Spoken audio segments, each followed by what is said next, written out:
Bapak Ibu, coba kita lihat negara-negara yang ditunjukkan oleh sudut ini. Yaman, Syam, Palestina, Suriah, dan Irak. Bagaimana kondisi negara mereka hari ini? Sudah berdarah-darah belum? Sudah berdarah-darah? Yakin? Sudah berdarah-darah? Sepakat.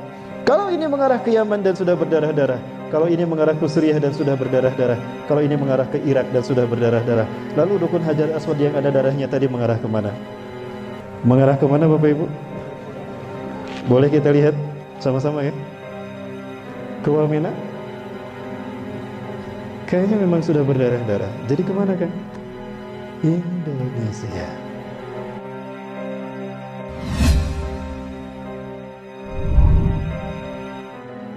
Ada seorang jamaah yang bertanya pada saya, Ustaz, bagaimana pendapat Ustaz? Saya mendengar guru kita, Uzma, menyebutkan kalau beliau khawatir dukhon terjadi tahun depan. Dukhon adalah tanda kedua dari 10 tanda besar kiamat, di mana awan akan menutup bumi selama 40 hari 40 malam, siang tidak, malam pun tidak. Saudara-saudara kita di Pekanbaru cuma mereka yang mengalami, nanti kita semua mengalami.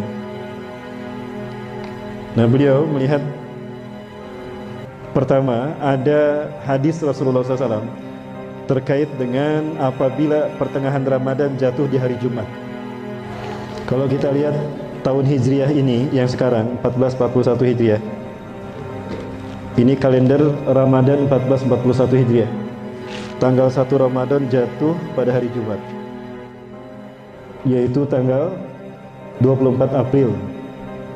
Dan tanggal 15 Ramadan jatuh pada 8 Mei, itu juga hari Jumat. Nah ini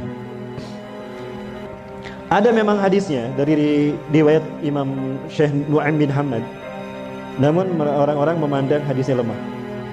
Ya, kita dengar seperti apa hadisnya Bapak Ibu. Assalamualaikum warahmatullahi wabarakatuh.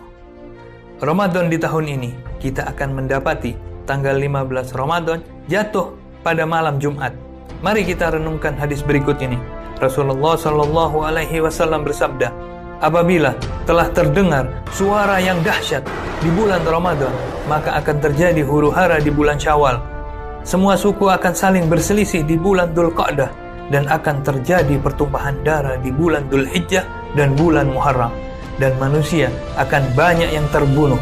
Nabi menyebutkan hal tersebut sebanyak 3 kali. Para sahabat pun bertanya, suara keras apakah itu wahai Rasulullah? Beliau menjawab, suara keras yang terjadi di pertengahan bulan Ramadan pada malam Jumat. Suara dahsyat itu mengagetkan orang-orang yang sedang tertidur, menjadikan orang-orang yang berdiri terjatuh. Para wanita-wanita terhempas keluar dari kamarnya. Pada malam Jumat di tahun tersebut banyak terjadi gempa bumi.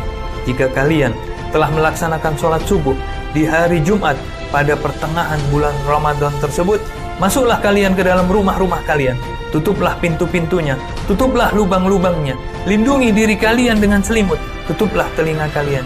Jika kalian merasakan adanya suara yang dahsyat, maka sujudlah kepada Allah dan ucapkanlah Subhanal Quddus, Subhanal Quddus, Rabbanal Quddus.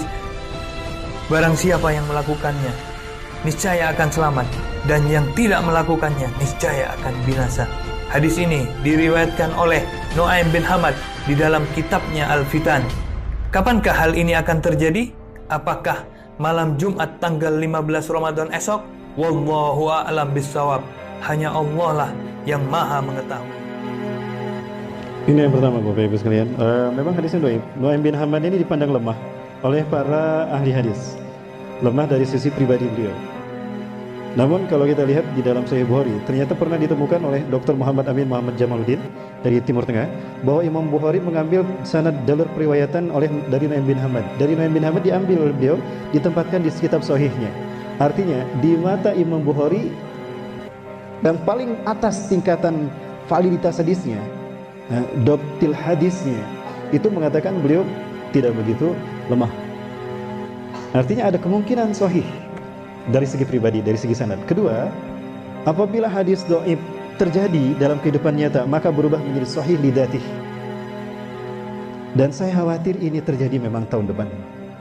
Artinya tahun 1441 Hijriah. Dan kalau Bapak Ibu lihat, Imam Mahdi kata Rasulullah akan diutus di saat di musim haji banyak terjadi huru-hara. banjir darah sampai bulan Muharram. Tadi hadisnya menyebutkan. Ya sesuai dengan hadis sahih yang lain, ternyata hadis ini sama. Apabila terdengar suara dahsyat di pertengahan Ramadan, misalnya hari ini hari Kamis, besok Jumat. Nah, maghrib itu udah masuk hari Jumat, itu sudah 15 Ramadan. Ya, maka akan terjadi huru-hara di bulan Syawal. Para kabilah akan berselisih dan bertikai di bulan Zulqa'dah. Akan terjadi pertumpahan darah di bulan Muharram dan di bulan Zulhijjah dan Muharram. Zulhijjah musim haji.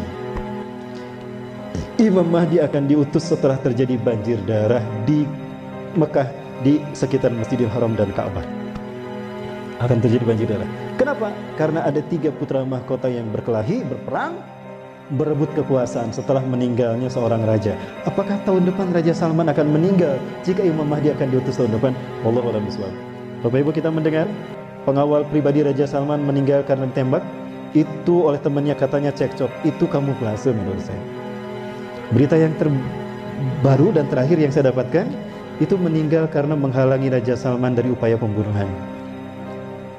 Kenapa diberitakan seperti tadi? Untuk menutupi kebenaran hadis ini.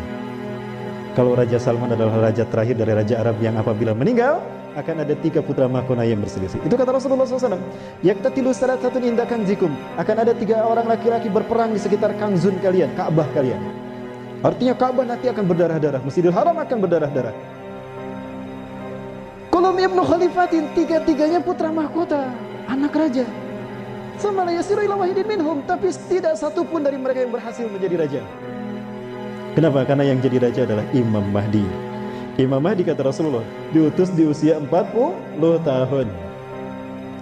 Ada satu hadis yang mungkin Bapak Ibu pernah mendengar, mudah-mudahan mendengar.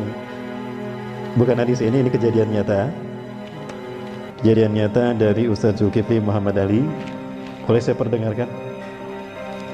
Ustaz Zulkifli Muhammad Ali, guru kita semua, semoga Allah menjaga beliau.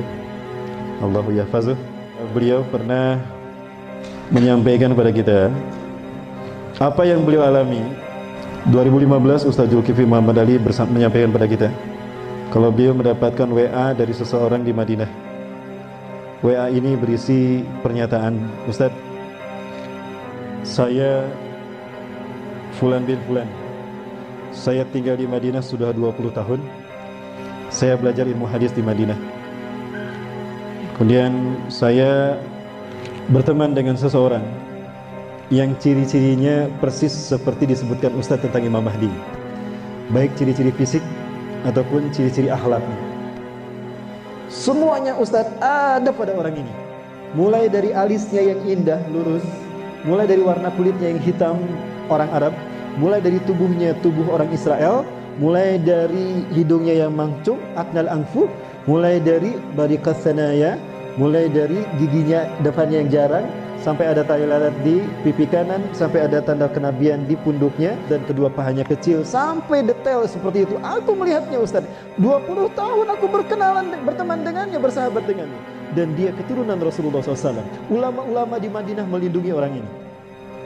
Dan ulama-ulama Madinah mengatakan pada beliau, Anda ini jangan-jangan Imam Mahdi. Kami ridho kalau Anda memimpin kami sebagai Imam Mahdi. Tapi beliau tawadu mengatakan, Ustaz, lastu mahdian ana ihda minal ansar. Persis seperti apa yang Rasulullah sabdakan. Aku bukan Imam Mahdi. Aku satu dari orang-orang Ansor. Itu nanti ketika dia menolak untuk dibayat. Itu tahun 2015, usianya 35 tahun. 2015, usianya 35 tahun. Sekarang 2019, berarti usianya berapa? 39 tahun. Imam Mahdi dibayat di usia 40 tahun. Tahun depan usianya berapa? 40 tahun. Apakah betul berarti beliau hari ini beliau berada di Suriah berjihad bersama kaum muslimin? Orang Indonesia ini diajak oleh beliau untuk ke Suriah, tapi beliau menolak. Aku ingin kembali ke Indonesia karena ladang jihadku Indonesia. Artinya beliau melihat Indonesia akan seperti Suriah, maka beliau memilih pindah ke Indonesia. Apakah Indonesia memang akan berdarah-darah, Bapak Ibu? Boleh saya memperlihatkan sesuatu?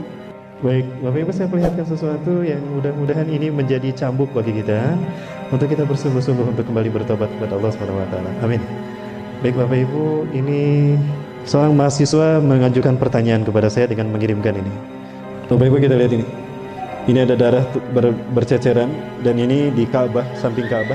Ini rukun Hajar Aswad, betul? Ustaz, kira-kira ini isyarat apa Ustaz? Rasulullah SAW tadi menyebutkan, ciri Imam Mahdi diutus apabila terjadi pertikaian sehingga darah tercecer di mata tempat kita tawaf di sekeliling Ka'bah. Setahu kita, Ka'bah ini berbentuk bujur sangkar, betul? Ini disebut rukun Hajar Aswad karena di sini terdapat Hajar Aswad. Rukun itu artinya tiang atau sudut.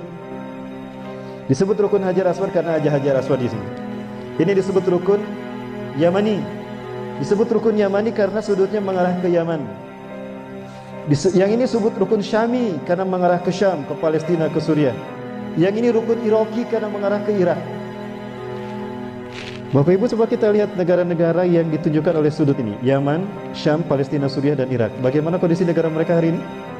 Sudah berdarah-darah belum? Sudah berdarah-darah? Yakin? Sudah berdarah-darah? Sepakat?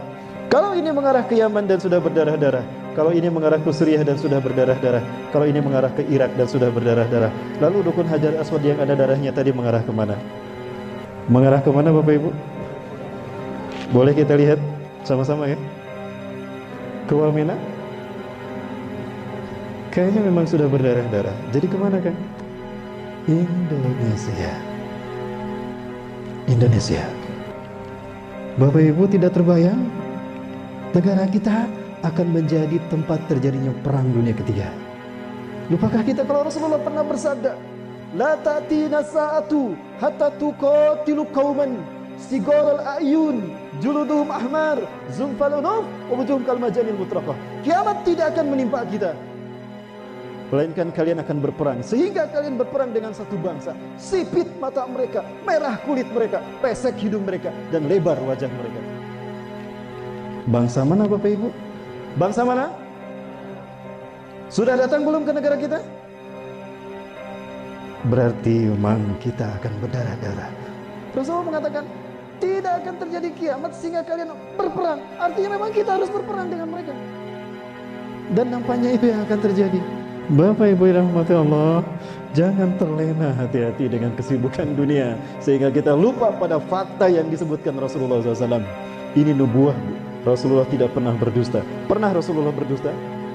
Artinya apa yang dikatakannya terjadi atas izin Allah. Wala yantiqu anil hawa in huwa illa wahyun yuha.